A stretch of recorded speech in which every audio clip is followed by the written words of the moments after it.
Welcome to our channel. నేను మీ అవని. మనం కథలోకి వెళ్ళిపోయే ముందు మన ఛానల్ని తప్పకుండా సబ్స్క్రైబ్ చేసుకోండి, అలాగే లైక్ చేయండి, తప్పకుండా షేర్ చేయండి. కథ ఎలా ఉందో వినేసి వెళ్ళిపోకుండా ఒక మంచి కామెంట్ ఇవ్వండి. అలాగే మన సెకండ్ ఛానల్ గురించి మీలో అందరికీ తెలిసే ఉంది అనుకుంటున్నా. ఇక్కడ ఉన్న ఫాలోవర్స్ ఆల్మోస్ట్ చాలా మందికి తెలుసు అనుకుంటా. ఒకవేళ తెలియని వాళ్ళు ఉంటే ప్లీజ్ మన సెకండ్ ఛానల్ని ఫాలో కొట్టండి. అలాగే ఇంకో విషయం, నేను అందులో స్టోరీతో పాటు డైలీ వ్లాగ్స్ కూడా పెట్టాలి అనుకుంటున్నా. పెడితే నన్ను సపోర్ట్ చేస్తారా? ప్లీజ్ షార్ట్ వీడియోస్కి లైక్ కొట్టి కొంచెం ముందుకు వెళ్ళడానికి ఈ చిన్న సపోర్ట్ చేయండి చాలు. అలాగే ఈ ఫస్ట్ ఛానల్లో స్టోరీస్కు ఎలాంటి ఇబ్బంది లేదు, అలాగే సెకండ్ ఛానల్లో స్టోరీకి కూడా ఎలాంటి ఇబ్బంది లేదు. ఇక సుత్తి కొట్టించకుండా కథలోకి వెళ్ళిపోదాం. విరహమే ప్రళయం అయితే పార్ట్ 3 ముగింపు భాగం. ఆ ఆలోచనే ఆమెకు మరింత మొండిగా మార్చింది ఆమెను. ఆమె మెల్లగా దేవా ముఖాన్ని తన వైపుకు తిప్పుకుంది. నువ్వు ఎంత చెప్పినా కూడా నేను వినను దేవా. ఈ ఒక్క విషయంలో మాత్రం నువ్వు నా మాట వినాలి అని అతని కళ్ళలోకి చూస్తూ అతన్ని ముద్దు పెట్టుకోవడం మొదలుపెట్టింది. దేవా ఆమె ముఖంలో కనిపిస్తున్న పట్టుదలను చూసి ఒక్క క్షణం మాట రాలేదు. ఆమె ఇంతగా ఎందుకు కోరుకుంటుంది అతనికి అర్థం కాలేదు కానీ అసలు నిజం చెప్పాలంటే ఆమె ప్రేమ మాత్రం అతనికి స్పష్టంగా కనిపిస్తుంది. అతడు ఇక ఆమె వినే పరిస్థితుల్లో లేదు. ఆల్రెడీ వాళ్ళ ఇద్దరి కలయిక అయిపోయింది. ఇప్పుడు ఆమె కోరుకున్నట్టు మనస వాచ కర్మన ఇద్దరం ఒకటవుదామా అని అంత ప్రేమగా అడిగింది ఆమె. దాంతో దేవా ఒక క్షణం ఏదో ఆలోచించి ప్రేమగా ఆమెను దగ్గరికి తీసుకున్నాడు. రేపటి గురించి ఆలోచన చెయ్యాలి అని అతడు ఆ క్షణం అనుకోలేదు. ఆమెంటే చచ్చేంత ప్రేమ దేవాకు కూడా. దాంతోనే ఇష్టంగా ఆమెతో ఒక్కటవ్వడం మొదలు పెట్టాడు. ఇంతకుముందు చాలాసార్లు ఆమెతో కలిశాడు, కానీ కలిసిన ప్రతిసారి మత్తులోనే కలిశాడు. కానీ ఈసారి ఆమె అందం అతని మరింత పిచ్చోని చేస్తుంటే ఆమెతో ఒక్కటయ్యాడు. ప్రేమ ఒకవైపు, ఆమెపై ఉన్న ఇష్టం ఇంకోవైపు. రెండింటి మధ్య ఆ రాత్రి మనసు కూడా ఇద్దరిది కలిసిపోయింది. మనసు తనవు ఇద్దరిది చెరిసగమై అన్నట్టు కలిసిపోయారు.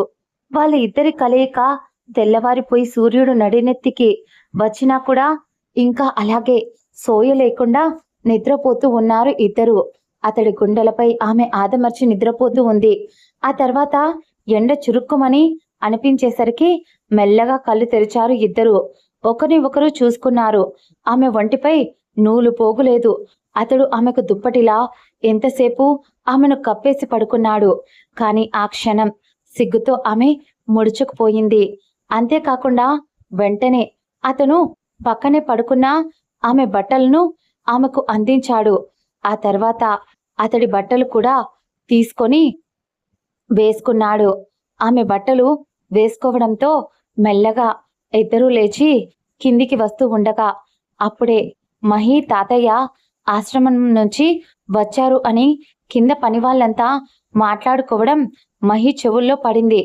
అప్పటి వరకు దేవా చెయ్యిని వదలకుండా గట్టిగా పట్టుకొని అతడి కళ్ళలోకి చూస్తూ కిందికి వచ్చిన మహికి గుండెల్లో ఒక్కసారిగా వణుకు వచ్చింది. భయంతో అతడు చెయ్యిని వదిలేస్తూ నేను స్నానానికి వెళ్తున్నా. ఇంకో విషయం, రాత్రి అలసిచ్చాను కదా అని చెప్పి నా దగ్గరికి పదే పదే రాకు. చెప్తున్నా, నువ్వంటే నాకు అసహ్యం. నాకు నువ్వంటే కోపం, చిరాకు అన్నీ. కాబట్టి నాకు దూరంగా ఉండు అని చెప్పేసి ఆమె ఫ్లోర్కి పరిగెత్తుకుంటూ వెళ్ళిపోయింది. దేవా ఒక్క క్షణం షాక్ అయిపోయాడు. అసలు ఆమెకేమైనా పిచ్చా? అసలు రాత్రి నన్ను టార్చర్ పెట్టి చచ్చిపోతాను అని బెదిరించి ఒక్కటయ్యేలా చేసింది. కానీ ఇప్పుడు అంతగా మాట్లాడుతూ ఇక్కడి నుంచి భయపడుతూ పారిపోతుంది. అసలు మహి ఏం చేస్తున్నావు? నీ మైండ్లో ఏం దాస్తున్నావు? తెలుసుకుంటాను. నువ్వు ఎందుకింత భయపడుతున్నావో అది కూడా తెలుసుకుంటాను అని అతడు కూడా తన రూమ్కి వెళ్ళిపోయాడు. ఆ తర్వాత ఆమె కిందికి ఫ్రెష్ అయ్యి వచ్చి దేవా అప్పటికే ఆఫీస్కి వెళ్ళిపోయాడు. కింద తన తాతయ్యతో కొద్దిసేపు కూర్చొని మాట్లాడి, తాతయ్య, రాఘవ వాళ్ళ ఇంటికి వెళ్ళి వస్తాను అనేసరికి ఆ ముసలాయన, అవసరమా తల్లి, దేవాకు తెలిస్తే అరుస్తాడు, అయినా తెలుసు కదా వాళ్ళు కోపంతో నిన్నేదైనా చేస్తారేమో అని దేవా కూడా వాళ్ళంటే అస్సలు ఇష్టం లేదు అని ఆ పెద్దాయన చెప్పేసరికి దానికి మహి కొంచెం కోపంగా, తాతయ్య, ఎవరో చెప్పారు అని చెప్పి నా ఇష్టాలను నేను కాలదన్నుకోలేను కదా, నేను రాఘవాన్ని కలవడం కోసం వెళ్తున్నా, ఇక మీ మనవడు దేవాకి ఇష్టం లేదు అని చెప్పినా నా స్నేహితుణ్ణి, నా అత్తయ్యని, మామయ్యని కలవకుండా నేను ఉండలేను అంటూ కోపంగా అనేసి ఆమె తన కార్ తీసుకుని బయటకు వెళ్ళిపోయింది. ఆ తర్వాత రాఘవ ఇంటికి వెళ్ళింది. ఆమె వస్తుంది అని తెలిసి రాఘవ వాళ్ళమ్మ మరియు తన నాన్న ఇద్దరు గుమ్మం దగ్గర నిల్చుని మహి వచ్చేసరికి ప్రేమగా ఆమెను తల నిమురుతూ, ఎలా ఉన్నావు బంగారం అని చాలా ప్రేమగా మాట్లాడిస్తూ ఉండేసరికి మహి కన్నీళ్లతో, బాగున్నాను అత్తయ్య, బాగున్నాను మామయ్య, మీరెలా ఉన్నారు అని నాకు మిమ్మల్ని ఎప్పుడెప్పుడు కలవాలి అని అనిపిస్తూ ఉంది, మాట్లాడాలి అనిపిస్తూ ఉంది, కానీ నా చుట్టూ ఆ దేవ సెక్యూరిటీని ఎప్పటికెప్పుడు పెడుతూనే ఉన్నాడు, దాంతో కనీసం మీతో ఫోన్లో కూడా మాట్లాడనివ్వడం లేదు అని మహి కొద్దిసేపు దేవాను తిట్టింది.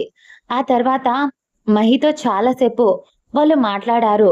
రాఘవ ఆమెను తన గదికి కూడా తీసుకెళ్లి మాట్లాడుతూ ఆమెను నార్మల్గా మాట్లాడిస్తూనే అప్పుడప్పుడు ఆమె భుజంపై, ఆమె నడుంపై టచ్ చెయ్యాలి అని చాలా ట్రై చేస్తూ ఉన్నాడు.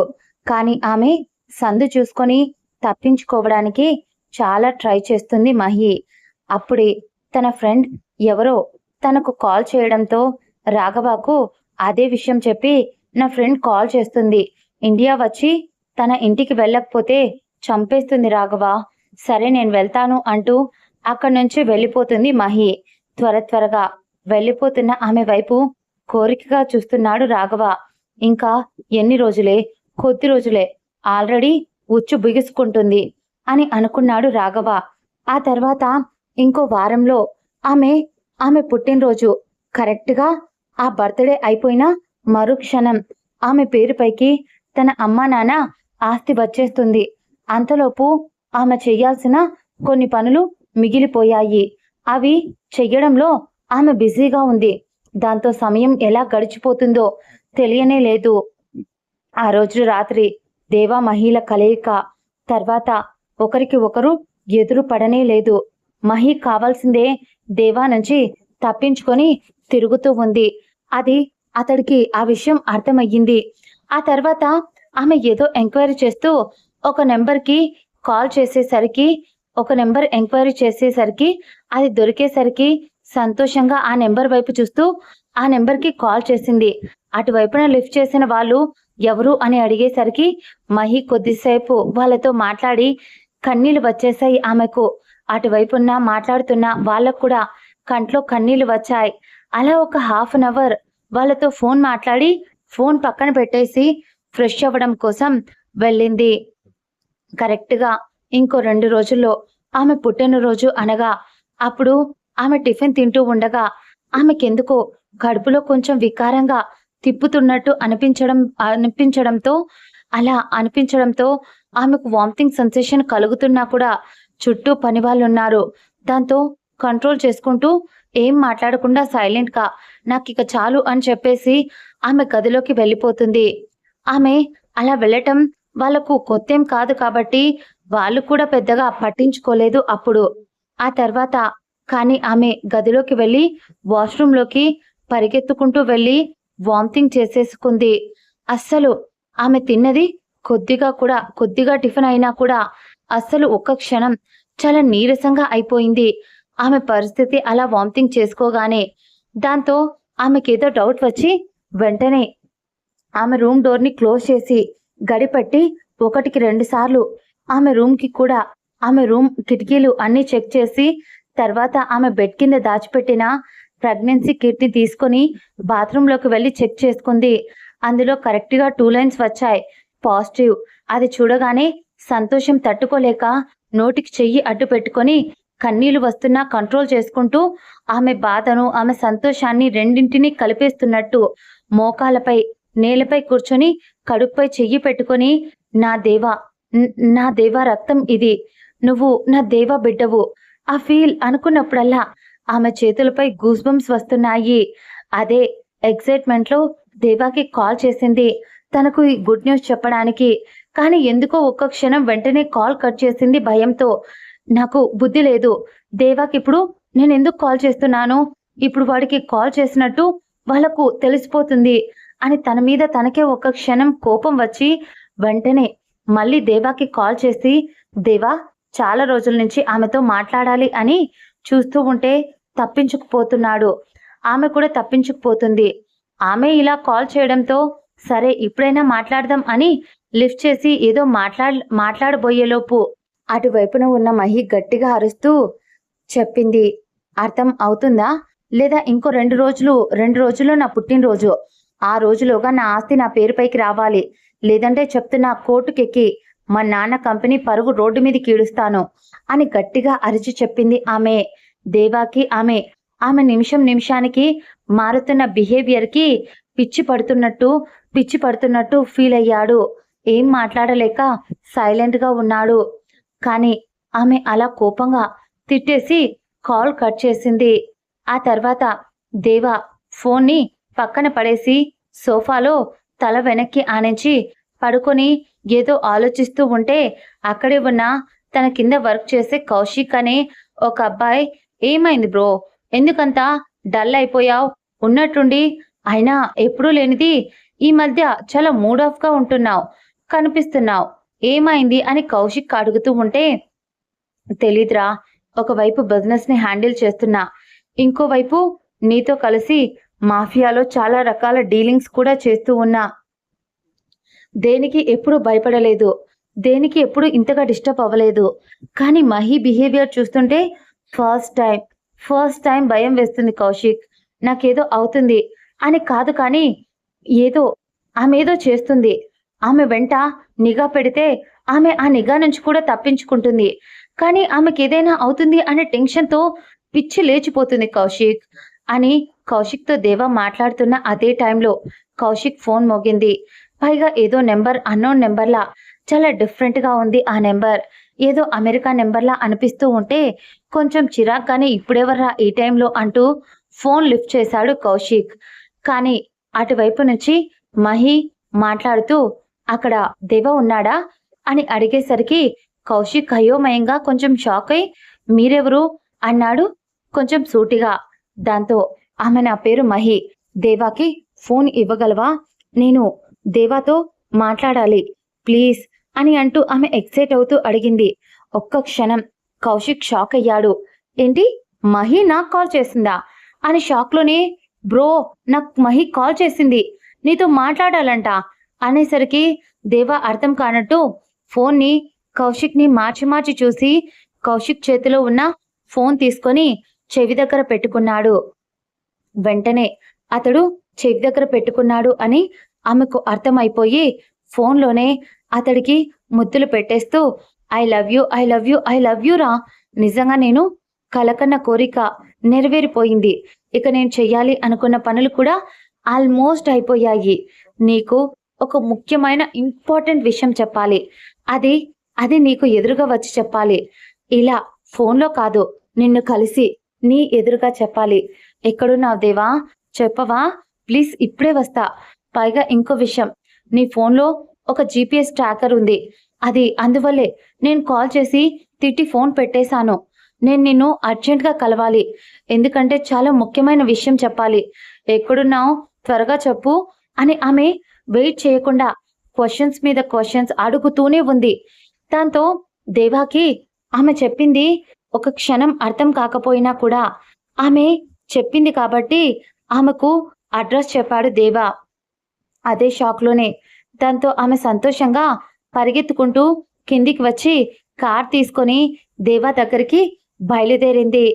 దేవా ఆశ్చర్యంగా అక్కడే కూర్చొని ఏదో ఆలోచిస్తూ ఉండేసరికి కౌశిక్ దేవా చేతిలో ఉన్న ఫోన్ తీసుకొని, ఏమైంది బ్రో, ఎందుకలా ఆలోచిస్తున్నావు అనేసరికి దేవ తన పాకెట్లో పెట్టుకున్న అతని ఫోన్ చూపిస్తూ ఇందులో GPS ట్రాకర్ ఉంది అని మహి చెప్తుంది. పైగా నేను ఇందులో మాట్లాడుతున్న ప్రతి ఒక్క మాట వేరే ఎవరైనా వినే అవకాశం ఉంది అని తను కావాల్సిందే ఇందాక నాతో రూడ్గా మాట్లాడింది అని అవన్నీ తను నాకు చెప్పింది. కానీ నాకు తెలియకుండా నా ఫోన్ తీసుకుని అంత ధైర్యం ఎవరికీ లేదు. అయినా ఈ విషయాలన్నీ మహికి ఎలా తెలుసు? ఒకవేళ నాకు తెలియకుండా నా చుట్టూ ఎవరు ఇదంతా చేస్తున్నారు? అసలు అంత ఈజీగా నేను ఎవరిని దగ్గరికి రానివ్వను. అలాంటిది నా ఫోన్ దాకా రాగలిగారు అంటే నాకు చాలా ఇంపార్టెంట్ అయిన పర్సనే అయి ఉంటారు ఇదంతా చేసేది అని ఆలోచిస్తున్నప్పుడు కౌశిక్ ఏదో ఆలోచన వచ్చి, బ్రో కొంపతీసి కరణ్ అయి ఉంటాడా అని కౌశిక్ అనేసరికి ఒక్కసారిగా దేవాకి ఏదో స్ట్రైక్ అయ్యి వెంటనే అవును కరణ్ ఇదంతా చేశాడు.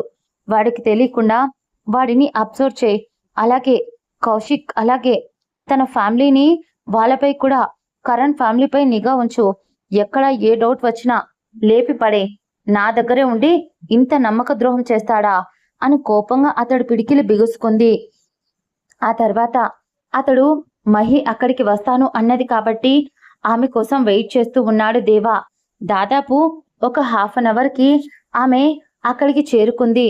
ఆమె ఆ విల్లా ముందు కారు ఆపి మెల్లగా కారు దిగి ఆమె కడుపుపై చెయ్యి పెట్టుకొని, రే కన్నా మాకంటూ ఎవరూ లేర్రా, అలాంటిది మా లైఫ్లోకి నువ్వు ఎంటర్ అవుతున్నావు. అమ్మా నాన్నకి నువ్వంటే చాలా ఇష్టం. నాన్నని నా గుప్పెట్లో పెట్టుకోవడానికి ఇప్పుడు నువ్వున్నావు. నిన్ను చూపించి మీ నాన్నను ఒక ఆట ఆడుకుంటాను చూడు అని ఆమె స్మైలింగ్ ఫేస్తో లోపలికి వెళ్ళింది. అక్కడున్న సెక్యూరిటీ అంతా ఆమె వైపే షాకింగ్గా చూస్తూ ఉన్నారు. ఆ తర్వాత ఆమె దేవ దగ్గరికి చేరుకుంటుంది అనగా ఆమెకు ఏదో బిడియం, తెలియని సిగ్గు చొరబడి ఆమె తల కిందికి దించేసి అడుగులో అడుగు వేస్తూ నడుస్తూ ఉంది.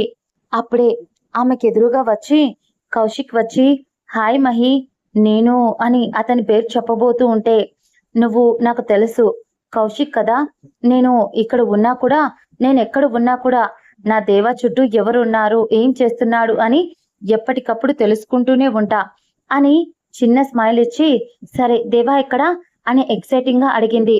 ఆమె కళ్ళలో మెరుపు చూశాడు కౌశిక్. దాంతో ఇంకేం మాట్లాడించకుండా దేవా ఆ గదిలో ఉన్నాడు అని చెప్పేసరికి ఆమె ఆ రూమ్ వైపు వెళ్ళిపోయింది. ఆ తర్వాత కరెక్ట్గా రూమ్ డోర్ తెరిచి లోపలికి అడుగు పెట్టింది. దేవా బయట నుంచి వ్యూని చూస్తూ ఉన్నాడు ఆ విండోలో నుంచి. దాంతో ఆమె చిన్న స్మైల్ ఇచ్చి లోపలికి వచ్చి డోర్ లాక్ చేసి అడుగులో అడుగు వేసి అతని దగ్గరికి వెళ్ళింది. దేవా అని చాలా నార్మల్గా పిలిచింది. అతడు ఆమె వైపు తిరగలేదు. మళ్ళీ రెండోసారి దేవా అని పిలిచినా పలకకపోయేసరికి అతని వెనక నుంచి గట్టిగా హత్తుకుంది. ఆ తర్వాత అతడు ఒక్క క్షణం షాక్ అయి అలాగే ఉండిపోయేసరికి, ఏంట్రా పిలిస్తే పలకను కూడా పలకటం లేదు, బలుపా అని నార్మల్గా మాట్లాడిస్తూ ఉండేసరికి దేవా కనీసం ఆమె వైపు తిరగకుండానే, ఎన్ని రోజులు వేరే దేశంలో ఎక్కడెక్కడో తిరుగుతూ ఉన్నావు, అయినా నాకు తెలియకుండా చాలా మేనేజ్ చేసేసావు. నాకు తెలియకుండా కుంఫు, కరాటే, మార్షల్ ఆర్ట్స్ అన్నీ నేర్చుకున్నావు. ఇవన్నీ సరిపోవు అన్నట్టు మళ్ళీ హ్యాకింగ్ నేర్చుకున్నావు. ఎందుకే ఇవన్నీ? నీకంతకు నువ్వే శాటిలైట్ ద్వారా ప్రతి క్షణం నన్ను అబ్జర్వ్ చేస్తూ నేను ఏం చేస్తున్నానో అని నా వెంటే మనుషుల్ని పెట్టావు. అసలు ఎందుకు మహి ఇదంతా? నాకు తెలియకుండా అమెరికాలో ఓ కంపెనీని కూడా పెట్టావు. అసలు నీ ఓన్గా నువ్వు సంపాదించిన మనీతో అసలు ఏంటి ఇదంతా మహి? మళ్ళీ నాపై తిట్టడం, నన్ను అసహించుకోవడం, కానీ నాకే తెలియకుండా నన్ను ఇంత పిచ్చిగా ప్రేమించావే. అసలు నాతో ఒక్కటవ్వడం, నిన్ను నాకు ఇచ్చేసుకున్నావు. అసలు ఏంటి ఇదంతా అని అతడు అడుగుతూ, అతడికి మైండ్ పనిచేయక చాలా కోపంగా అడుగుతూ ఉంటే ఒక్క క్షణం అతడు అన్నీ ఒకేసారి నిజాలు చెప్పేసరికి భయపడిపోయి అడుగు తడబడింది ఆమెకు. అతడు ఆమె అలా ఆన్సర్ చెప్పకుండా వెనక్కి వెళ్ళడం చూసి కోపంగా ఫ్లవర్ వాజ్ విసిరి కొట్టి, నేను నా కోపాన్ని ఎవరి దగ్గరైనా కంట్రోల్ చేసుకుంటాను అంటే అది నీ దగ్గర మాత్రమే మహి. ఆ విషయం నీకు కూడా బాగా తెలుసు. అలాంటిది నువ్వు ఇలా చెయ్యడం తప్పు మహి. నా దగ్గర నిజాలు దాచడం. అసలు ఏంటి ఇదంతా మహి? నువ్వు నాకు నిజం చెప్తావా చెప్పవా? అని అతడు మళ్ళీ అడుగుతూ ఉంటే ఆమె ఏం మాట్లాడకుండా సైలెంట్‌గా తల కిందికి దించేసింది. అతడు విరక్తిగా ఒక నవ్వు నవ్వి అందరిలాగే నువ్వు కూడా నన్ను మోసం చేశావు మహి అని ఒకటే మాటతో తేల్చేశాడు. మహి కోపంగా అతడి వైపు చూసి కాలర్ పట్టుకొని నేను నిన్ను మోసం చేశానా? ఏం చేశాన్రా మోసం? హా? అనాథల రోడ్డుపైన తిరుగుతూ ఉంటే ఎందుకో తెలీదు. పసి వయసులో నాకన్నా నువ్వు పెద్దవాడివి. జస్ట్ చిన్న హెల్ప్. గుడిలో నన్ను ఎవరో కిడ్నాప్ చేయబోతే నీ ప్రాణాలు అడ్డుపెట్టి కాపాడావు. అందుకోసం అని చెప్పే కదా ఆ రోజు నా చెయ్యి పట్టుకున్నందుకు ఈ రోజు దాకా నేను నీ చెయ్యి వదల్లేదు దేవా. నేను ఏ తప్పు చెయ్యలేదు దేవా. కేవలం నేను చేసింది నీ సేఫ్టీ కోసమే. అలాగే ఇప్పుడు నువ్వు చేసేది కూడా నా సేఫ్టీ కోసమే కదా. ఇద్దరం దాంట్లో తప్పే లేదు కదా. ఒకరి మీద ఒకరికి ఇష్టంతోనే మనం ఇదంతా చేశాం అని గట్టిగా తేల్చి చెప్పింది మహి. కానీ అతడు కోపంగా మహిపై చెయ్యెత్తి నువ్వొక ఫ్లోలో మాట్లాడుతున్నావు. నాకు నీకు పూలిక లేదా? ఈ గొడవల్లో నిన్ను తలదూరనివ్వకూడదు అని ఎంత ట్రై చేస్తున్నా కానీ నువ్వు అన్నీ నీ మెడకే చుట్టుకుంటున్నావు. ఎక్కడికైతే వద్దు అన్నానో ప్రతిసారి అక్కడికే వెళ్తావు. ఆఖరికి ఇంతకు ముందు నీకు చాలాసార్లు చెప్పా రాఘవ గాడికి దూరంగా ఉండు అని చెప్పి. వాడి ఇంటికి కూడా వెళ్ళొచ్చావు. వాడితో నీకేం పని? వాడు నిన్ను టచ్ చేశాడంట. నాకు తెలీదు అనుకున్నావా? నీ ప్రతి మూవ్ నాకు తెలుస్తూనే ఉంటుంది మహి. వాడి ఇంట్లోనే వాడికి తెలియకుండా నేను మనుషుల్ని పెట్టాను. వాళ్ళ ద్వారా నాకు ఈ విషయాలు ఎప్పటికప్పుడు తెలుస్తూనే ఉన్నాయి. వాడు నిన్ను టచ్ చెయ్యాలి అని చూశాడు. ఆ విషయం తలుచుకుంటూనే నాకు ఒళ్ళు మండిపోతుంది అని దేవ అంటుంటే మొదటిసారి అతడి గొంతులో జలసి చూసి ఏదో ఒక కోసాన చిన్న సంతోషం అనిపించిన అతడు వెంటనే మాట్లాడుతున్న ఒక్కొక్క మాట బాణాల్లా ఆమె గుండెకు గుచ్చుకుంటూ ఉన్నాయి. ఆమె ఆ క్షణం దేవా కళ్ళలోకి చూస్తూ నేను నీతో చాలా చెప్పాలి దేవా. నిజమే, నీ దగ్గర నేను చాలా విషయాలు దాచేశాను. కానీ జస్ట్ నాకు ఒక వారం టైం ఇవ్వు, అన్నీ చెప్పేస్తాను. ఎందుకంటే అని ఆమె ఏదో అంటూ ఉంటే దేవా ఆమె చెయ్యిని విసిరి కొడుతూ డోంట్ యూ డేర్. ఇప్పటిదాకా నువ్వు చెప్పిన అబద్ధాలు చాలు. నేను విన్నవే చాలు. ఇక నీకు నాకు ఏ సంబంధం లేదు. నేను ఇప్పటికే మీ నాన్నకిచ్చిన సగం మాటను ఆల్రెడీ తప్పేశాను. నీ ఆస్తిని నీ చేతిలో పెడతాను అని చెప్పాను. కాబట్టి ఇంకా ఇక్కడ ఉన్న జస్ట్ ఇంకో 2 రోజుల్లో నీ బర్త్డే అప్పుడు నీ ఆస్తి నీ పేరుపైకి ఎలాగో వచ్చేస్తుంది. ఆ తర్వాత నేను ఇక్కడి నుంచి శాశ్వతంగా నీకు కనిపించకుండా వెళ్ళిపోతాను. అప్పుడు ఎవరు ఎలా పోతే నాకెందుకు? నువ్వు రాఘవతో ఉంటావో లేదా వాళ్ళ ఫ్యామిలీతో ఉంటావో లేదా ఇంకెవరితో అయినా ఉంటావో నాకు అవసరం లేదు అని అంటూ కోపంగా దేవ మాట అనేసి వెళ్ళిపోయాడు. ఆ ఒక్క మాట ఆమె ఆత్మాభిమానం మీద దెబ్బ పడినట్టు అనిపించింది. నిజమే, ఆమె చేసింది తప్పే. అతడికి డ్రగ్స్ ఇచ్చి ఒక్కటవ్వడం తప్పే. కానీ అతడు ఇంత చీప్గా మాట్లాడతాడు అని ఆమె ఆ క్షణం అస్సలు అనుకోలేదు. చిన్న మాటే కావచ్చు, మనసులో ఇట్టే రంపంలా కోసేస్తుంది. దేవాను కాకుండా ఇంకో అబ్బాయితో ఉంటాను అని అలా ఎలా అనేసి వెళ్ళిపోతున్నాడు? నిజంగా దేవానేనా అని ఏడుస్తూ అలాగే నేలపై కూర్చుంది. అయినా నాదే తప్పు, రాయిలో చలనం ఉంటుంది అని అనుకోవడం అని ఆమె కన్నీళ్లను తుడుచుకొని ఇక నీకు నాకు ఎలాంటి సంబంధం లేదు దేవా, నేను వెళ్ళిపోతాను, నాకెవరు వద్దు నాకు అని ఫిక్స్ అయ్యి ఆమె ఏడ్చుకుంటూనే అక్కడి నుంచి ఆమె కారు తీసుకొని వెళ్ళిపోబోయింది.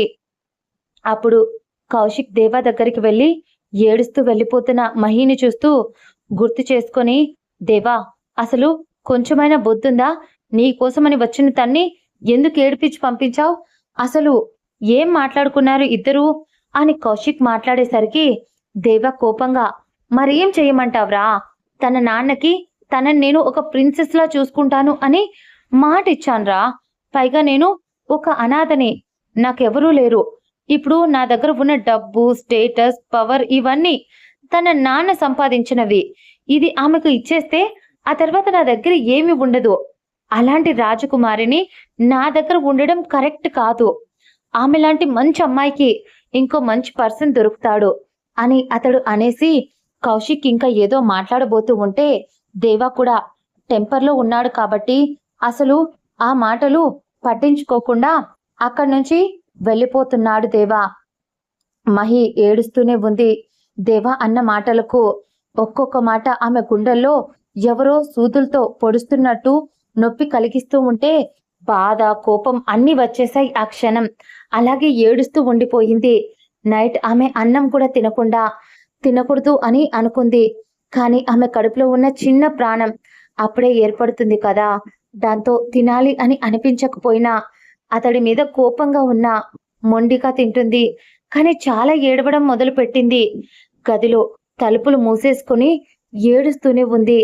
కానీ కానీ తన గొంతు మాత్రం బయటికి వినిపించనివ్వకుండా అలాగే ఏడుస్తూ ఉంది.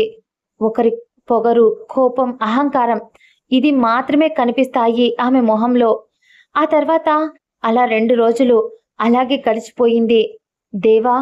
దేవా మహి ఇద్దరు ఒకరి మొహాలు ఒకరు అస్సలు చూసుకోనే లేదు ఈ 2 రోజులు.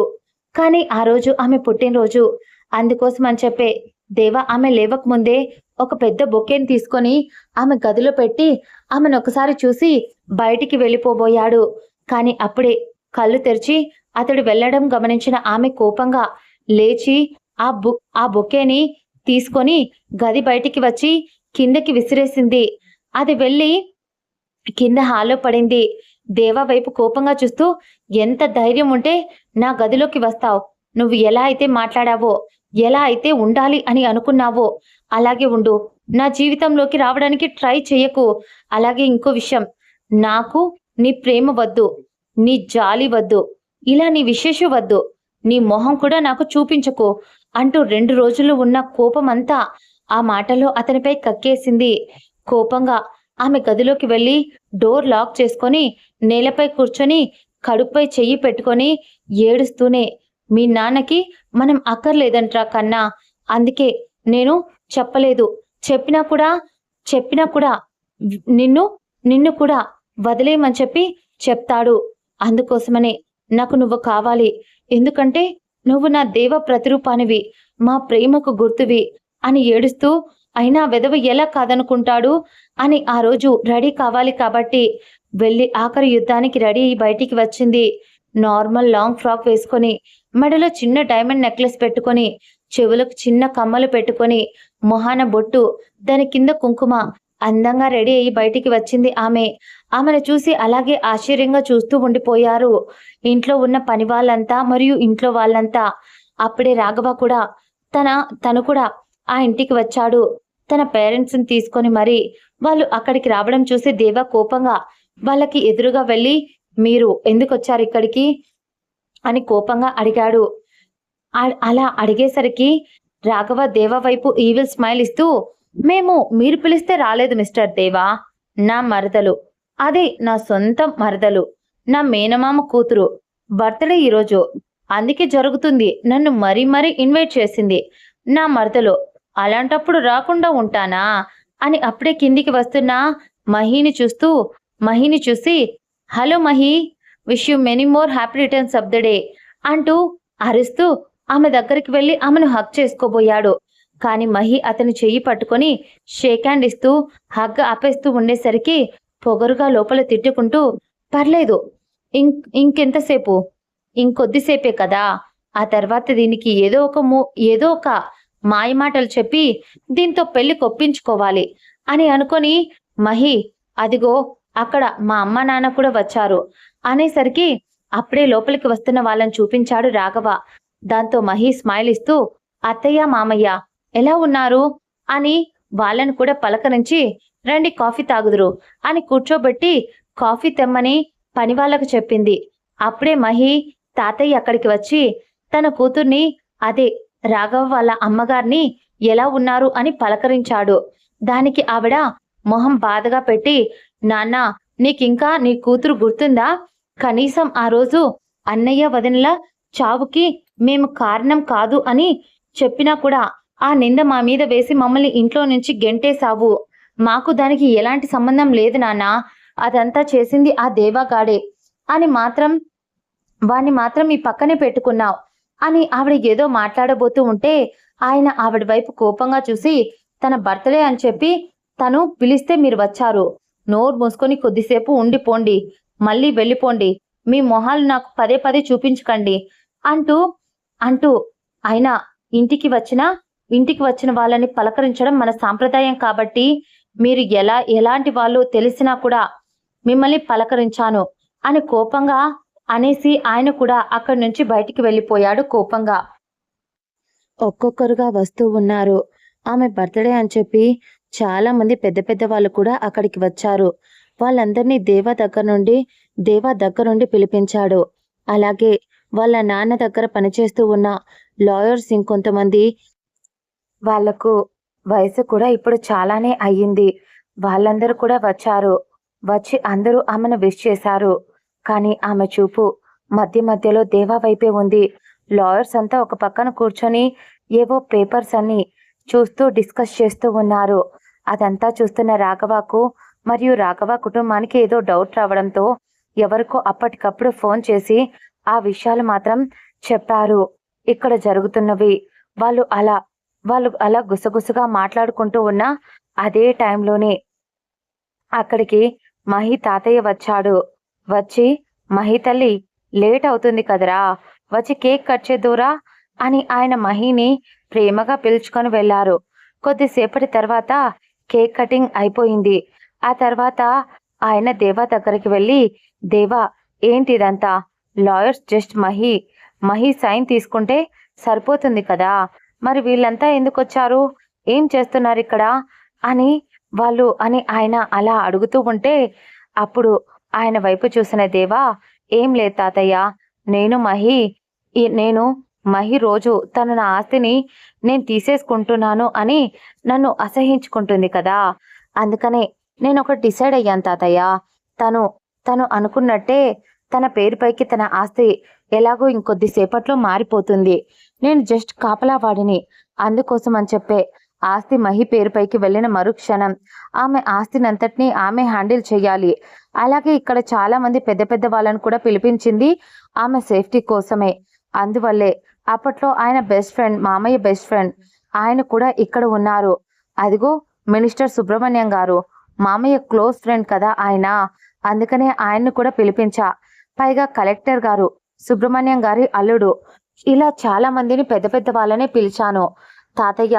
వాళ్ళ సమక్షంలో ఆస్తి అంతా మహి పేరుపైకి వెళ్తుంది అలాగే అని అంటూ దేవా ఒక క్షణం చెప్పడం ఆగేసరికి, ఏంట్రా తర్వాత ఏమనుకుంటున్నావు అని ఆయన ఏదో కంగారుగా అడుగుతూ ఉంటే, ఏం లేదు తాతయ్య, మహి మాత్రమే ఈ ఆస్తిని చూసుకోగలదు.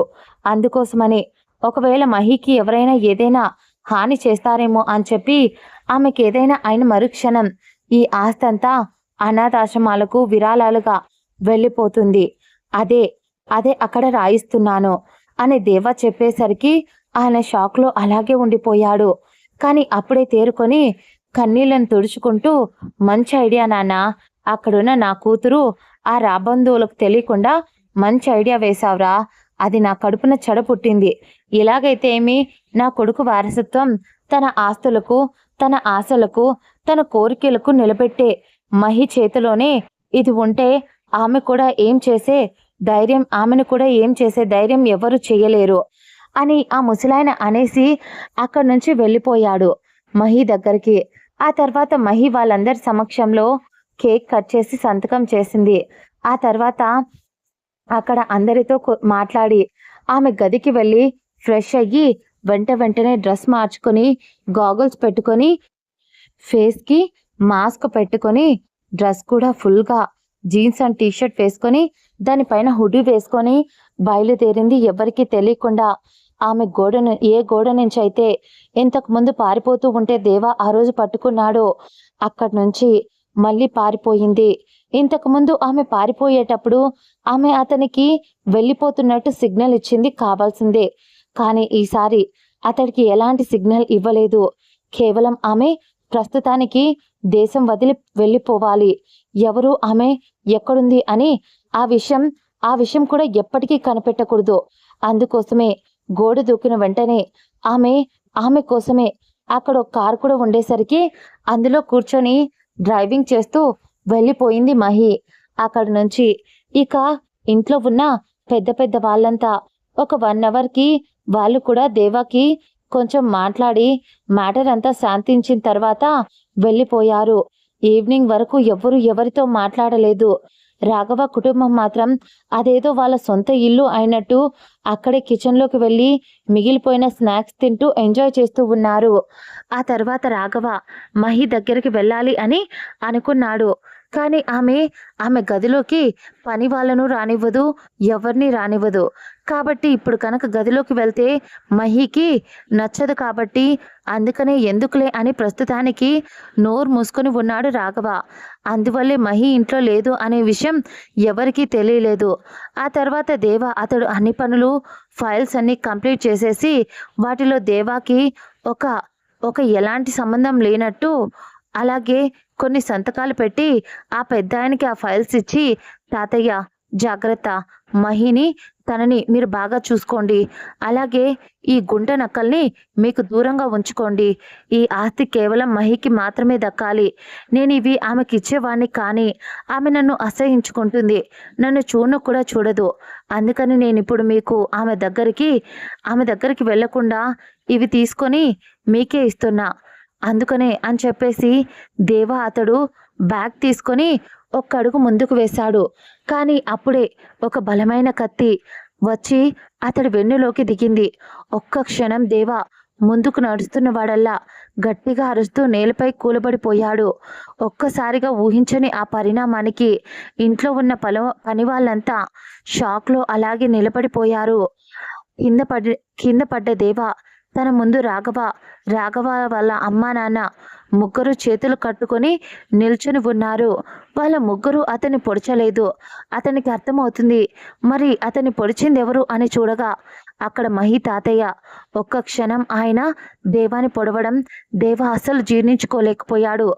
అసలు మీరేం చేస్తున్నారు తాతయ్య అని నోట్లో నుంచి కూడా బ్లడ్ వచ్చి మాట కూడబలుకొని అడుగుతూ ఉంటే ఆయన దేవాని అతడి కర్రతో కొట్టి కింద పడేస్తూ, ఎరా ఎంగిలి ఆకులు నాకే కుక్క, ఎంత ధైర్యం ఉంటే నా ఇంట్లో ఎంగిలి ముద్ద తింటూ పెరిగిన వెధవ, నాకు నెల ఇంత అని డబ్బులు వేస్తావా, అసలు ఎలా కనిపిస్తున్నానరా నేను నీకు, ఒకప్పుడు నేను ఎలా బ్రతికాను, ఇప్పుడు ఎలా బ్రతుకుతున్నాను, ప్రతి క్షణం నా లైఫ్ని ఎంజాయ్ చేయాలి అనుకున్నా కానీ కుదరలేదు.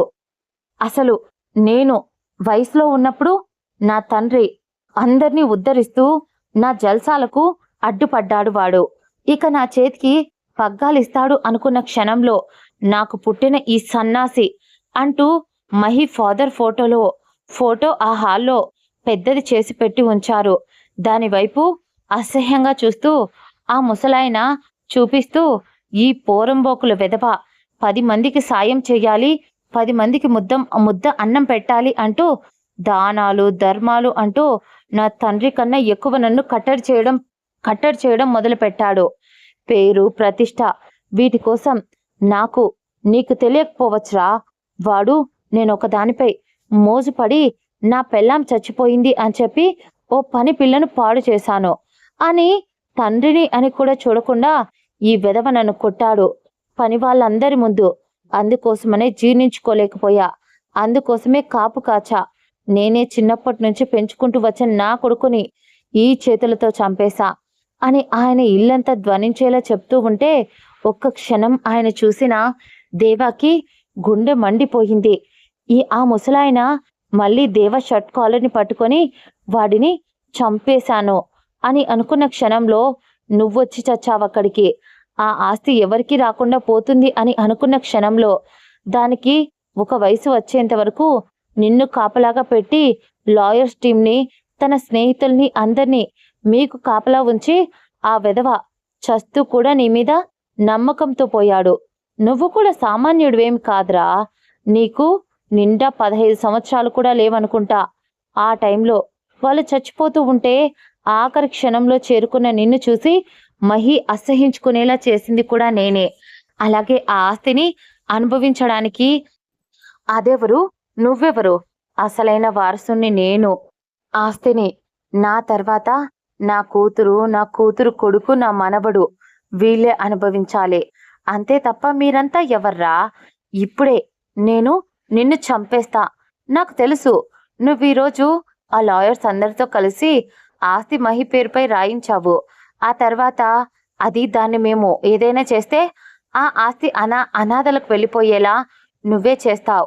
కానీ మేం దాన్ని ఏం చెయ్యం కదా. కేవలం దాన్ని నా మనవడికిచ్చి పెళ్లి చేస్తా. నువ్వు ఏ ప్రపంచం ముందైతే దాన్ని జాగ్రత్తగా ఉంచాలి అని ఈరోజు అంతమందిని పిలిపించి కాపలాగా దాన్ని చూసుకోమని చెప్పావో వాళ్ళందర్నీ నమ్మిస్తా. అది సంతోషంగా రాఘవతో ఉన్నట్టు అన్ని సంవత్సరాలు నమ్మించిన వాడిని ఇప్పుడు నమ్మించలేనా? అది అంతేకాకుండా నీ మీద ఇంకా అది పెంచుకున్న అసహ్యాన్ని బురద చల్లుతూ అవసరమైతే రాఘవకు చెయ్యో కాలో తీసేసి నీ వల్లే పోయింది కాబట్టి వాడి బ్రతుకు అన్యాయం అవ్వకూడదు కాబట్టి వాడిని పెళ్లి చేసుకోమని చెప్పి నేనే చెప్తా. అప్పుడు అది నీ మీద కోపం కసితో అయినా ఈ పెళ్లి చేసుకుంటుంది అని ఆ పెద్దాయన చెప్తూ ఉంటే దేవా పిడికిలి గట్టిగా బిగించి అప్పటిదాకా ఓపిక పెట్టిన దేవా ఇప్పుడు ఒక్కసారిగా తన చేతిని పైకి లేపి అతడు వెన్నులో ఉన్న కత్తిని బయటికి తీసి ఆ ముసలాడి పొట్టలో పొడిచేశాడు. అసలు అక్కడున్న వాళ్ళు ఎవరూ ఎక్స్పెక్ట్ చేయలేదు దేవా అలా చెయ్యగలడు అని.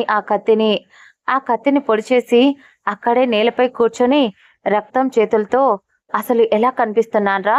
వెర్రినా కొడుకులా కనిపిస్తున్నానా? మీ అందరికీ మీ మీద, ముఖ్యంగా నిన్ను మాత్రం పక్కన పెడితే నీ కూతురు, నీ అల్లుడు, నీ మనవడు ఈ ముగ్గురిని వేసేయకుండా ఎందుకు అలాగే ఉంచానో తెలుసా? నీ కొడుకు చచ్చే ముందు నా దగ్గర మాట తీసుకున్నాడు. ఎంత కాదు లేదు అన్నా కూడా అది నా చెల్లిరా. పైగా ఈ చేతులకి రక్తం అంటించుకోకు దేవా. నువ్వు ఎప్పుడు పైనే ఉండాలి. మీ అమ్మా నాన్న నీకు దేవా అని పేరు పెట్టారు. అది సాధారణమైన పేరు కాదు. దేవుడిలా 10 మందికి దానం చేయాల్సిన వాడివి. ఈ చేతికి రక్తం అంటించుకోకు నానా అని ఆ రోజు ఆయన చెప్పిన మాటలకు తలవంచి ఇన్ని రోజులు ఎంతో మందిని కనిపించకుండా చేసిన వాడిని నేను. అలాంటిది వీళ్ళను చంపడం ఒక లెక్క. కానీ నేను ఎప్పుడైతే మహిని అక్కడి నుంచి ఇక్కడి దాకా కిడ్నాప్ చేసి తీసుకొచ్చానో ఆ ముందు రోజే ఎంక్వైరీ చేయడం మొదలుపెట్టా. ఎందుకంటే ఆ ముందు రోజు నాపై అటాక్ చేయించారు ఎవరో. నాకు అర్థం కాలేదు ఎవరు చేయించారో. ఆరా తీసి వదిలేశాను అని నువ్వు అనుకున్నావు. అది నీ పిచ్చితనం. కానీ నీకు విషయం చెప్పనా? ఈ ఇంటి నుంచి ఫోన్ వెళ్ళింది నన్ను చంపమని. ఎవరో చేసుంటారులే అని అనుకున్నా. మహి నన్ను అసహించుకుంటుంది కాబట్టి మహి అసహించుకుంటున్నా. కానీ మహి అప్పుడు ఇక్కడ లేదు నన్ను చంపమని చెప్పడానికి. ఆ తర్వాత కొద్దిగా ఒక్కొక్క విషయం బయటికి లాగటం రాబట్టేసరికి నాకు తెలిసింది. నాకు డౌట్ మధ్యలో కరణ్ వైపు కూడా వెళ్ళింది అని నువ్వు అనుకున్నావు. కానీ కరణ్ నాకు ప్రాణం పోయినా మోసం చేసే పర్సన్ కాదు. ఎందుకంటే వాడు ప్రతి క్షణం వాడు నా నీడలా నన్ను కాచుకుంటూ వచ్చాడు. అలాంటి వాడిని అవమానిస్తాను అని నువ్వెలా అనుకున్నావురా? నా అనుమానం మొదలయ్యింది నీ మీదేరా ముసలోడా. నాకు తెలీదు అనుకుంటున్నావా? నువ్వు నన్ను చంపేస్తే నా వాళ్ళు ఎవరైనా నన్ను వెతుక్కుంటూ వస్తారేమో, నా వల్ల నీకు ఇంకా ప్రాబ్లం అవుతుందేమో అని నా వాళ్ళ కోసం వెతకడం మొదలు పెట్టావు. కానీ నీకు విషయం చెప్పనా? నీకు నాకు ఇద్దరికి అర్థం కాని విషయం. నాకు నా వాళ్ళు ఉన్నా కూడా వాళ్ళు నీకు ఎందుకు దొరకలేదో నాకు ఇప్పటికీ అర్థం కాలేదు. ఉన్నాను అనే ఆ విషయం, నేననే వాడిని ఉన్నాను అనే విషయం కూడా వాళ్ళకు తెలియదురా కుక్క. అందుకోసమే వాళ్ళు నువ్వు వెతుకుతున్నా వాళ్ళు నీకు కనిపించలేదు అనుకుంటా. నన్ను వెతుక్కుంటూ వాళ్ళు రాలేదు. నేననే వాడిని ఉన్నట్టు వాళ్ళకు తెలీదు. అసలు ఎంత ధైర్యం ఉంటే ముసలి నక్క 10 మందికి అన్నం పెట్టినా మహానుభావుడ్రా నీ కొడుకు. ఆయన్ని చంపుతావా అంటూ అదే కత్తిని తీసి కాలిలో పొడిచేశాడు దేవా. అతడు చూస్తూ ఉంటే రాక్షసుడిలా ఘోరంగా మొహమంతా రక్తంతో, చేతులంతా రక్తంతో కూర్చొని కనిపిస్తూ ఉన్నాడు. ఆ తర్వాత ఆ ముసలాయన కరెక్ట్గా కింద కింద పడిపోయే ఒక్క క్షణం ముందు దాదాపు అక్కడికి 30 మంది వచ్చి ఆ ముసలాయన వైపు నిలబడి దేవా వైపు కోపంగా చూస్తూ ఉంటే, మీకేం కాలేదు కదా అయ్యా, క్షమించండి, ఆలస్యమైంది అంటూ దేవాను కొట్టడానికి వస్తున్న వాళ్ళు అదే క్షణంలో దేవ ఒక చిటికి వేశాడు. అంతే, దాదాపు 50 మంది గన్స్ పట్టుకొని ఒక్కొక్కరిగా అందర్నీ కుక్కల్ని కాల్చినట్టు కాల్చి పడేశారు ఆ ముసలాడి మనుషుల్ని. దేవ ఆరామ్స్గా అక్కడే నేలపై పడుకొని కాలు మీద కాలు వేసుకొని, ఈ రోజుతో ఈ రక్తపాతం, ఏ రక్తపాతం అయితే ముగించేయాలి అని అనుకున్నానో అది అయిపోయింది. ఇక నేను చేయాల్సింది ఒకే పని, మహి అంటూ గట్టిగా అరిచాడు. ఆమె ఎన్నిసార్లు పిలిచినా పలకలేదు. పలకకపోయేసరికి అతడికి కంగారుగా అనిపించి వెన్నుపై నుంచి కత్తి దిగిన దగ్గర రక్తం వస్తూ ఉంటే కష్టంగా స్టెప్స్ ఎక్కుతూనే పైకి వెళ్ళి ఆమె గది ఓపెన్ చేసేసరికి అక్కడ ఆమె లేదు. ఖాళీ గది దర్శనం ఇచ్చింది. కంగారుగా మళ్ళీ రూమ్ అంతా చూసిన అతడికి ఎక్కడా కనీసం ఆమె ఉన్నట్టు ఆనవాళ్ళు కూడా కనిపించలేదు. కానీ అక్కడ బెడ్ పై మాత్రం ఒక చిన్న బొమ్మ కీచైన్ కనిపించింది. దానికి ఒక ప్రిన్సెస్ బొమ్మ ఉండేసరికి దానిని చేతిలోకి తీసుకున్న దేవా ఒక్కసారిగా అతడికి అర్థమయ్యింది. ఆమె చిన్నప్పుడు, దేవా నువ్వు పెద్దవాడివి కదా, నీకు నాకు పెద్దయిన తర్వాత అమ్మా నాన్నను అడిగి పెళ్లి చేయమని వాళ్ళతో చెప్తాను. అప్పుడు ఒక ప్రిన్సెస్ని నా బొజ్జలో నీకు నాకు పుడుతుంది కదా అని చిన్నప్పుడు ఆమె అన్న మాటలు దేవాకు గుర్తొచ్చాయి. గట్టిగా అరుస్తూ కన్నీళ్లతో నేలపై పడిపోయాడు అతడు. కిందికి వచ్చేసరికి రాఘవ ఫ్యామిలీని కూడా అక్కడ వచ్చిన మనుషులు బాగా కొట్టేశారు. అక్కడే కరణ్ కూడా ఆ ముసలాడిని బాగా కొడుతూ, ఈ వయసులో నీకు సెకండ్ సెటప్లు అవసరమారా, ప్రతిసారి ఆశ్రమాలకు పోతూ అక్కడ చిన్న పిల్లలతో అడ్డమైన పనులన్నీ చేస్తూ చెత్త నా కొడక అని తిడుతూ, నోటికి వచ్చినట్టు తిడుతూ కాలితో ఎలా పడితే అలా కొట్టడం మొదలుపెట్టాడు కరణ్ ఆ ముసలోడిని.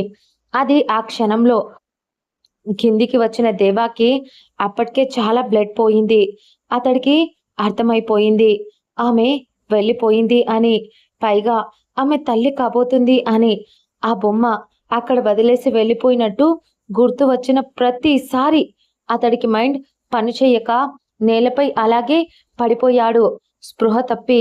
కానీ అతడు పడిపోతున్న అదే క్షణాన అతన్ని ఎవరో పడిపోకుండా ఒడిలో పడుకోబెట్టుకున్నారు.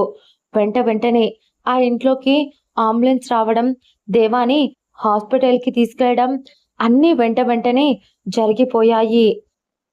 చాలా క్రిటికల్ కండిషన్, బ్లడ్ చాలా పోయింది. ఇలా ఒక వారం అతడు స్పృహలోకి రాలేదు. కానీ వారం తర్వాత స్పృహలోకి వచ్చాడు దేవా. అప్పుడు గదిలో చూసేసరికి ఎవ్వరూ లేడు. అది హాస్పిటల్ అని అర్థమై పక్కనే ఉన్న ఏదో సర్జికల్ ప్లేట్స్ని కింద పడేసరికి బయట ఉన్న నర్స్ పరిగెత్తుకుంటూ లోపలికి వచ్చి, సార్ స్పృహలోకి వచ్చారా, డాక్టర్ని రమ్మంటాను ఇప్పుడే అని డాక్టర్ అని అరుస్తూ నర్స్ బయటికి వెళ్ళిపోయింది. కానీ నర్స్ వెళ్ళిపోయినా అదే క్షణాన మహి లోపలికి వచ్చింది. ఏడవటం వల్ల, ఈ వారం రోజులుగా ఏడవటం వల్ల పీక్కుపోయిన ఆమె మొహం దేవాకి స్పష్టంగా కనిపిస్తూ ఉంటే ఆమెను చూసి, సారీ ప్రిన్సెస్, ఎక్కువగా బాధ పెట్టేశాను కదా నిన్ను అని అనేసరికి ఆమె కన్నీళ్లతో కోపంగా దేవ దగ్గరికి వచ్చి దేవాకు చెంపపై ఒక్కటిచ్చింది. అతడు నొప్పికి పొట్టపై చెయ్యి పెట్టుకోబోతే, నేను కొట్టింది చంపపై రా, నీకు తగిలింది వెన్నుపై, నువ్వు చెయ్యి పెట్టుకుంది మాత్రం నీ పొట్టపై, ఏం డ్రామాలు ఆడుతున్నావు, నేను బిజినెస్ కాదు, నిన్ను బిజినెస్ కాకుండా యాక్టింగ్కి పంపించాలి నిన్ను అని. అయినా ఈ వారం రోజులు నువ్వు స్పృహలో లేకుండా నన్ను చాలా ఏడిపించేశావు, సచ్చినోడా, సచి ఈడియట్ నువ్వు అని తిడుతూ అలాగే అతన్ని చూస్తూ ఏడుస్తూనే ఉంది ఆమె. అప్పుడే దేవ ఆమె చేతిని సున్నితంగా పట్టుకుంటూ, ఆ రోజు అమ్మ నాన్నని చంపింది ఎవరో నీకు తెలుసా అని చాలా నెమ్మదిగా అడిగాడు. దాంతో ఆమె అవును అన్నట్టు తల ఊపింది. ఆ రోజు నేను అమ్మా నాన్నను ఎక్కడైతే ఖననం చేశారో అదే అవుట్ హౌస్లో అమ్మా నాన్నతో ఆ రోజు నేను ఆడుకుంటూ ఉన్నా దేవా. నేను అడిగానని చెప్పి అడవిలో కొలను దగ్గర తామర పువ్వుల కోసం నువ్వు వెళ్ళావు కదా, అప్పుడే ఆ క్షణంలో చాలా మంది రౌడీలు అక్కడికి అమ్మ నాన్నను చంపడానికి వచ్చారు. కానీ అమ్మ నన్ను అప్పటికే దాచిపెట్టేసింది.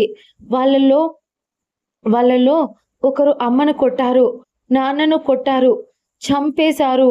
అది అత్తయ్య, రాఘవ, మామయ్య అని అనుకున్నా. కానీ కాదు. అలా చేసింది స్వయాన నాన్నను కన్న తండ్రి, నా తాతయ్య. చాలా నీచంగా మాట్లాడాడు అమ్మను. పైగా నన్ను చంపడానికి కూడా ట్రై చేయాలి అనుకున్నాడు. కానీ ఆస్తి నా పేరుపైకి వస్తే మాత్రమే ఎవరికైనా చెల్లుతుంది అని చెప్పడంతో సైలెంట్ అయిపోయాడు. ఆ రోజు నేను అమ్మ దాచిన ప్లేస్ నుంచి మొత్తం చూశాను. కానీ చిన్న పిల్లని కదా దేవా! భయం వేసింది. అందుకోసమనే ఆ రోజు నుంచి అబద్ధం ముసుగులో ఆయనతో ప్రేమగా నటిస్తూ, నార్మల్‌గా మాట్లాడుతూ, ఎంతో నా బాధని, నా కోపాన్ని అన్నింటిని దాచేశాను. ఆయన చూసిన ప్రతిసారి నా తండ్రిని చంపడం, నా తల్లి అరుపులు ఇవే వినిపిస్తూ ఉండేవి అని ఆమె చెప్తుంటే దేవాకి చాలా బాధగా అనిపించింది ఆ క్షణం. ఆమె బాధ చెప్తూ ఉంటే దేవా తట్టుకోలేకపోయాడు. అంత నొప్పి ఉన్నా కూడా మెల్లగా లేచి కూర్చొని ఆమె చెయ్యిని పట్టి తన మీదికి లాక్కొని గట్టిగా హత్తుకుంటూ, ఐఎమ్ సారీ రా, నేను నిన్ను అర్థం చేసుకోలేకపోయా మహి అని. అలాగే అతడు కూడా బాధపడుతూ ఉన్న క్షణాన అతడి చెయ్యి ఆమె కడుపుపై పెట్టుకుంది. దేవా ఏం మాట్లాడకుండా ఆమె మెడ వంపున అతడి తలను ఆనించి, మన ప్రేమకు గుర్తు, మన ఇద్దరి కలయికకు అందమైన రూపం. సారీరా, మీ మమ్మీని చాలా బాధ పెట్టేశా. ప్లీజ్ బంగారం, ఇక ఎప్పటికీ అస్సలు మీ మమ్మీని ఇబ్బంది పెట్టను. నువ్వు ఆ రోజు అడిగావు కదా మహి, మనకు ఇవన్నీ అవసరమా దేవా? నాన్న సంపాదించింది 10 మందికి ఆయన దానం చెయ్యాలి అని అనుకున్నారు. అలా ఇచ్చేసి ఎక్కడికైనా వెళ్ళిపోదాం, మనశ్శాంతిగా బ్రతుకుదాం దేవా అని నువ్వు ఆ రోజు అడిగావు మహి. ఇప్పుడు అదే చేస్తాను మహి, నీకే ప్రాబ్లం లేదు కదా అని అడిగేసరికి ఆమె అతన్ని ఇంకా గట్టిగా హత్తుకుంటూ, నాకు ఎలాంటి ప్రాబ్లం లేదు అని అనేసరికి అలాగే ఉండిపోయాడు దేవా కొద్ది క్షణాలు. ఆ తర్వాత అతడికి ఏదో గుర్తు రావడంతో, మహి, వాళ్ళింతకు ఏమయ్యారు, ముఖ్యంగా మీ తాతయ్య అని అంటూ ఉంటే, దానికి మహి ఆమె మొహంలో అసలు ఏ ఎక్స్ప్రెషన్ లేదు. దేవా వైపు చూస్తూ, వదిలే దేవా, కొన్ని విషయాలు తెలియకపోవడమే బెటర్. నువ్వు రికవరీ అయిన తర్వాత నీకు ఎలాగూ ఆ విషయం ఖచ్చితంగా తెలుస్తుంది. అప్పటి వరకు నన్ను ఏం అడగకు అని చెప్పేసి తప్పించుకుంది. ఏదో చాలా పెద్ద సంఘటన జరిగింది అని అతడికి అర్థమైపోయింది ఆ క్షణం. సరే అని దేవా కూడా ఆమెను ఏం అడగలేదు. దాదాపు 1 నెల రోజులు హాస్పిటల్లోనే ఉన్నారు. ఆ తర్వాత దేవా హాస్పిటల్ నుంచి ఫార్మాలిటీస్ అన్నీ కరణ్ని పిలిచి అన్నీ చేయించడం మొదలుపెట్టాడు. ఫార్మాలిటీస్ అన్నీ కరణ్ ఎంత వద్దు అని చెప్పినా వినకుండా, లేదు మేమిక్కడ ఉండాలి అనుకోవడం లేదు, అన్నీ చేసేసే అని చెప్పేశాడు. కేవలం ఎన్నో వేల కోట్లను అనాథాశ్రమాలకు, ఆర్గనైజేషన్లకు విరాళంగా ఇచ్చేసి అన్నీ అతని దగ్గరుండి ఏ ఒక్క రూపాయి కూడా వేస్ట్ అవ్వకుండా ఎవరికి దక్కాల్సింది వాళ్ళకే ఇచ్చేశాడు. కానీ వాళ్ళకంటూ కొద్దిగా మహి ముందే చెప్పేసింది, ఇది మా నాన్న నాకు సంపాదించి పెట్టాడు, నేను ఇంకో 10 మందికి దానం చెయ్యాలి దేవా. అందుకోసమని ఆయన అనుకున్నాడు, అది నేను ఎక్కడ ఉండైనా కూడా చెయ్యగలను దేవా. మనకంటూ కొద్దిగా పక్కన తీసి ఉంచు. మన లైఫ్లో రాబోయే ప్రతి ఒక్క సిచ్యువేషన్లో మనం ఇంకొంతమందికి చెయ్యి అందించాలి అని ఆమె చెప్పింది. దేవా అందుకోసం అని చెప్పి కొంచెం మనీని పక్కన తీసి ఉంచాడు. ఆల్రెడీ ఒకరోజు అతడు పూర్తిగా రికవర్ అయిన తర్వాత కౌశిక్ ఇద్దరు ఉన్నారు. ఆ రోజు కరణ్ కొంచెం ముందుకు వచ్చి, సారీ బాస్, మేడం గురించి తప్పుగా అని ఆ రోజు ఆలోచన చేసినందుకు మీరే చెప్పారు కదా, ఏదో ఒకరోజు ఆమె గురించి పూర్తిగా నిజం తెలిసినప్పుడు తప్పుగా మాట్లాడినందుకు నాతో వచ్చి సారీ చెప్తావు అని.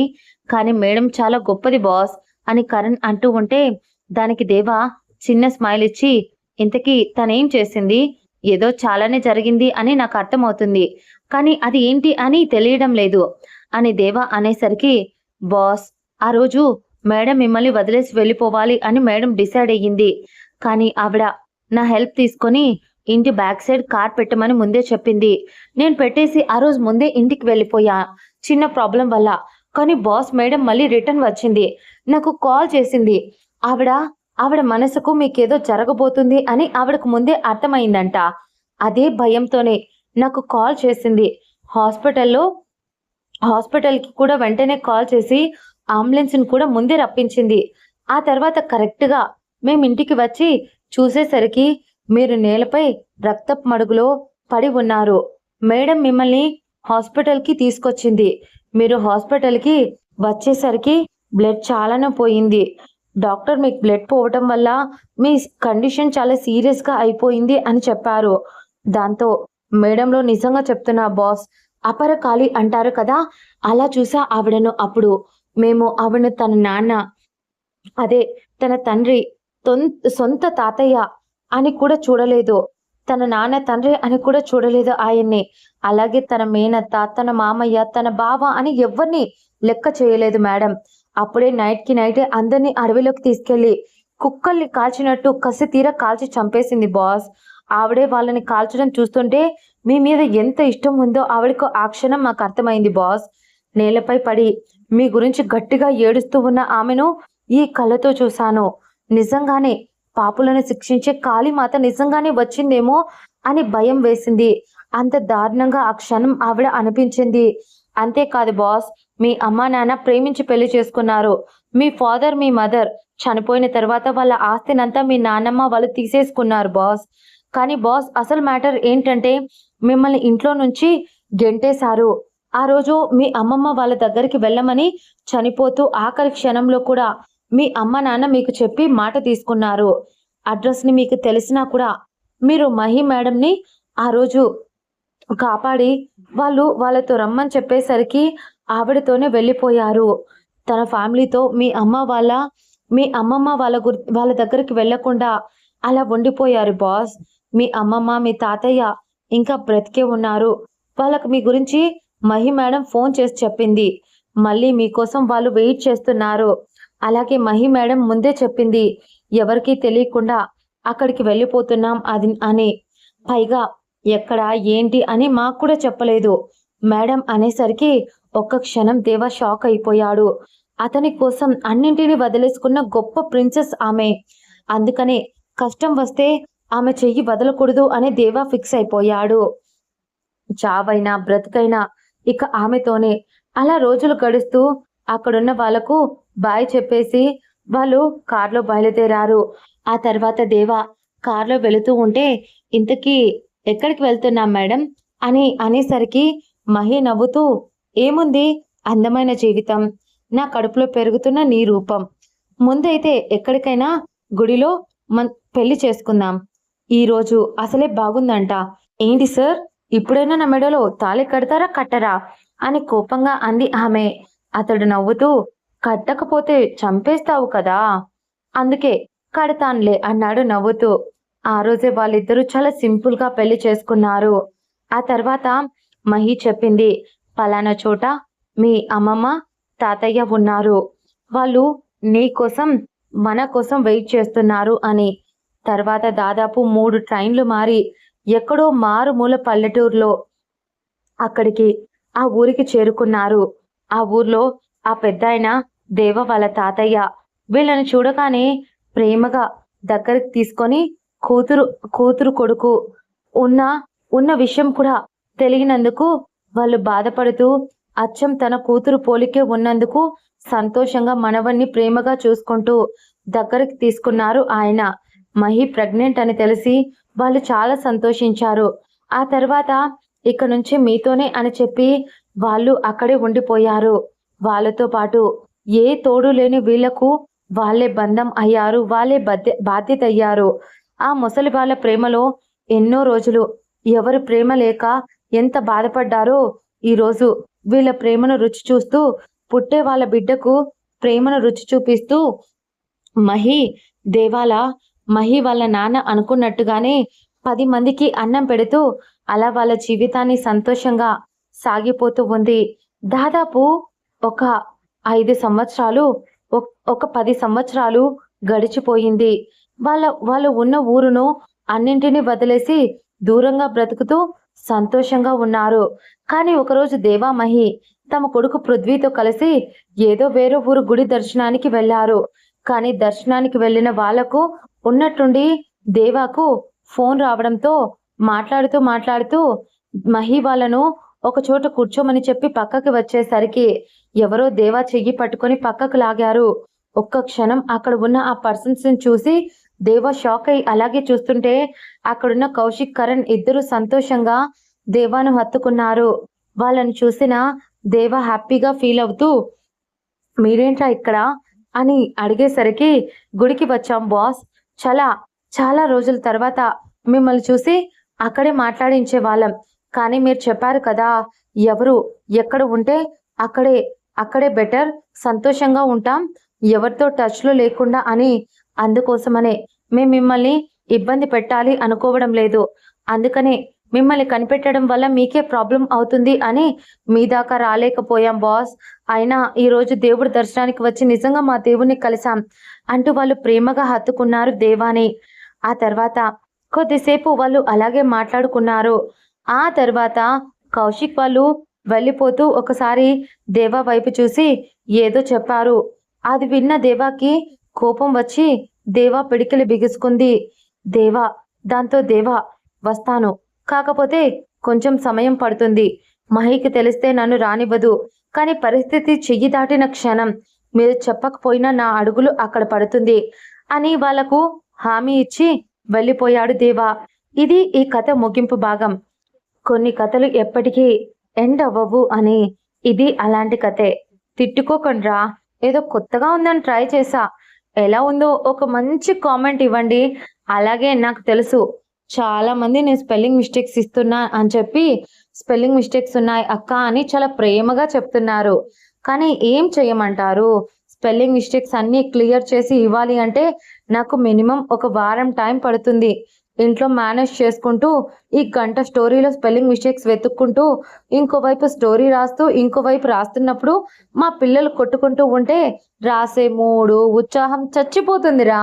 ప్లీజ్ అర్థం చేసుకోండి బంగారాలు, అడ్జస్ట్ అయిపోండిరా. అక్కడికి నేను ట్రై చేస్తున్నా. మళ్ళీ నెక్స్ట్ ఎపిసోడ్లో కలుసుకుందాం. Bye bye.